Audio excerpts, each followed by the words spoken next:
سرخط مهمترین خبرها: بعد حمله در مرز وزیر کارهای خارجه تاجیکستان با وزیر طالبان گفتگو کرد. آزاد شدن رئیس سابق حزب دموکرات و از زندان بعد 21 سال. و فاجعه در روز توی، 4 کس هلاک و 4 نفر دیگر زخمی شدند.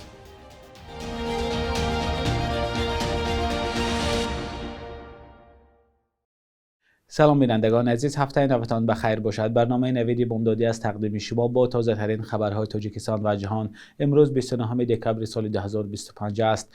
در پی حمله مرگبار روز 24 دکبر به مرزبانان تاجیک در سرحد با افغانستان، وزیران کارهای خارجه تاجیکستان و حکومت طالبان تلفنی گپ زدند.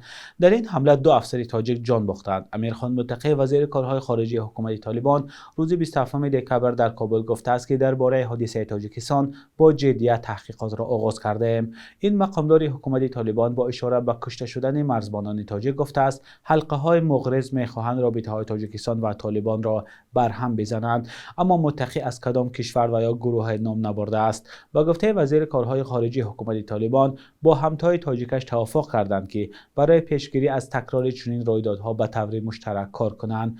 وزارت کارهای خارجه تاجیکستان در مورد این صحبت تلفنی رسما خبر نداده است. این دومین گفتگوی تلفنی میان سراج‌الدین مهرالدین و امیرخان متقی در یک ماه اخیر است. آنها در آغاز ماه دکبر و پس از حمله به کارگران و راهسازان چینی در ناحیه شمس‌الدین شاهین و دروازه تاجیکستان گفتگو کرده بودند. در این باره یک خبر دیگر هم داریم. سفارت چین در دوشنبه برای انتقال و بستری کردن کارگران چینی که هدف حمله از افغانستان قرار گرفته بودند به مقامات تاجیکستان منتداری کرده است. وزارت نقلیات تاجیکستان در خبرنامه نوشت سون خی، مشاور مسائل تجارتی و اقتصادی سفارت چین، در دیدار با وزیر نقلیات عظیم ابراهیم برای رسانیدن کمک همه‌جانبه در انتقال و بستری کردن کارمندان شرکت چینی چین رود بریج کارپوریشن منتداری جانب چین را بیان داشت. مقامات تاجیکستان و چین از این بیشتر شرح ندادند که در دیدار وزیر نقلیات تاجیکستان با نماینده سفارت چین درباره این حمله باز چه چیزهایی گفته شد. حمله بر راهسازان چینی در مرز افغانستان و تاجیکستان 3 نوامبر رخ داد. در این حمله 2 چینایی کشته شده، 2 کارگری شرکت چین رود اند بریج کارپوریشن مجروح گشتند. ماه نوامبر همچنین در پی حمله دیگری از خاک افغانستان به کارخانه ظرفشویی در ناحیه شمس‌الدین شاهین 3 کارگر دیگری چینی کشته شدند.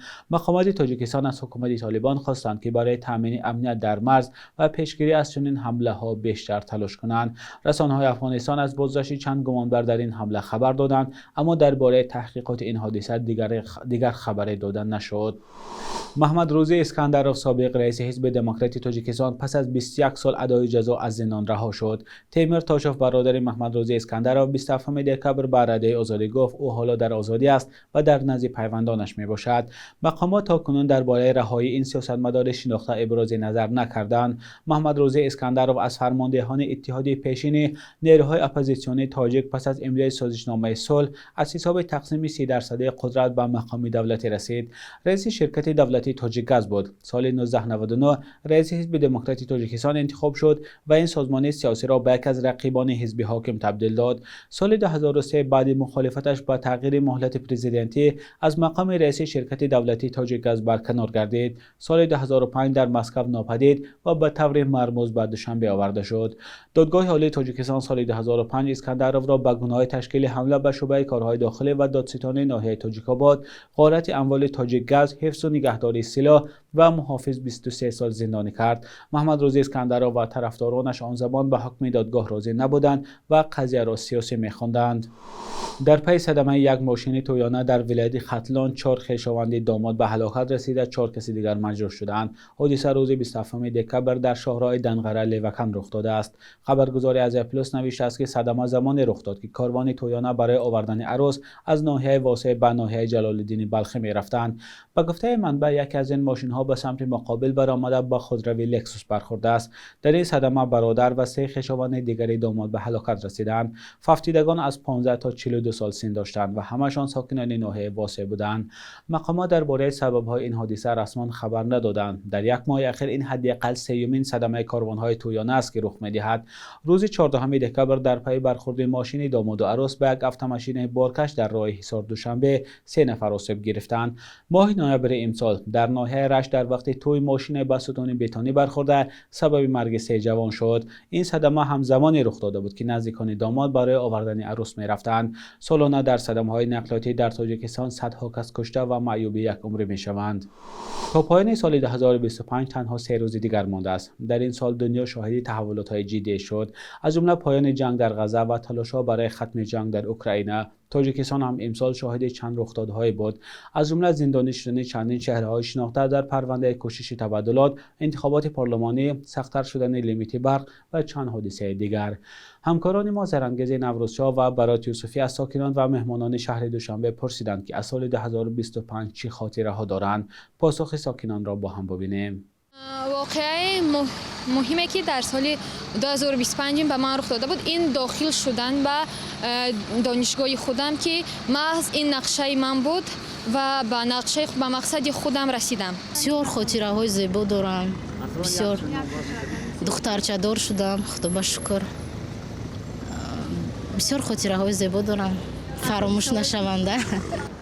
در این سال قتل قابل جان بسیار در خاطر مردم بسیار خاطرمان شد، چون که مردم تاجیکستان بسیار غمگین شدن از این حادثه. ما نیز غمگین شدیم. این حادثه رو به یگان مادر تاجیک گفت گپا که وای نمیکنم، آرزو نمیکنم. تغییرات به طرف بهبودی کسر شدیم، خوب رفتیم، با انسان خوب رفتیم، خیستیم با خدا بشکر. با اساس من همون سیر گشت کده گشت. امسال به حد یک کار نقص شدم گویم که مقام آموزگار باز هم بلندتر برداشته شد و در سال 2025 که معاش آموزگاران را به حد 40% باز زیاد کردند، خیلی این در سال 2025 نقص بود. همین قانونش هم بهترین بود برای ما. خیلی مقصد این معلومات چی بگیم که درباره همین برق نبودن برق مقصد هم خیلی چی کردن، خیلی بهبودی از صد بار شکر، خیلی نسبت به پیشتر بهتر شد دیگه. پجون گذشته سال با خچی نقص گذشت، خدا با شکر. من حج برفت آمدم، حاج شدم، خدا با شکر. کار بس کردم، تا 75 سال من کار کردم. در زندگی بسیار خطایی کردم در سال 2025. ماشین قطعی بسیار خطایی کردم. ده همین سال دانشجو شدیم، یک کنکورس برای هم که نه در داخل شهر خطی هم صنفا میگردیم تماشا میکنیم خیلی داخل شهر و با چی دسته روز تا روز. بینندگان عزیز، شما از سال 2025 چه خاطره ها دارید؟ می توانید در زیر برنامه نویسید.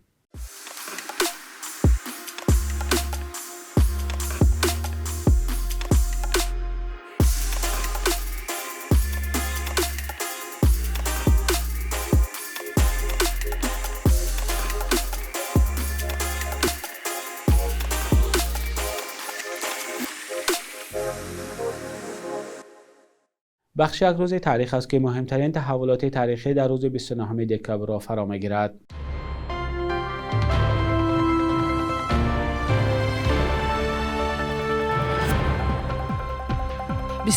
دکبر سال 1960 نخستین قطار راه آهن اکسپرس از شهر مسکو پایتخت اسسر به استالیناباد یا دوشنبه پایتخت تاجیکستان شوروی رسید.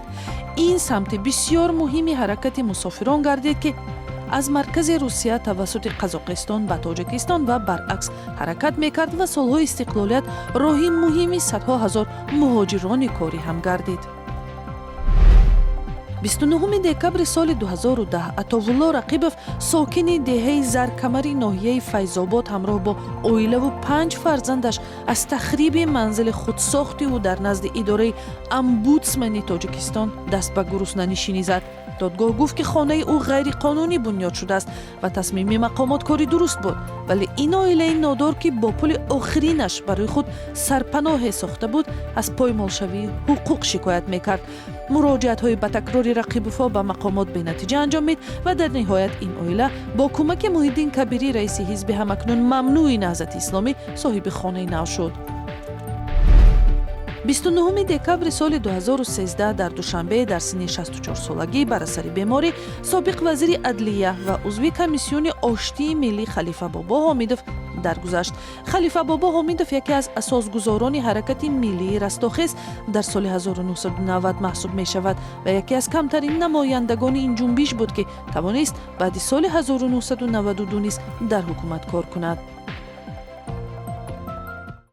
صبح امروز در بانک تجارتی تاجیکستان 1000 روبل روسیه به 115-116 سوم برابر از $100 آمریکایی باشد تا 923 سوم ارزش دارد. قرب رسمی بانک ملی تاجیکستان برای 29 دکبر چنین تعیین شده است.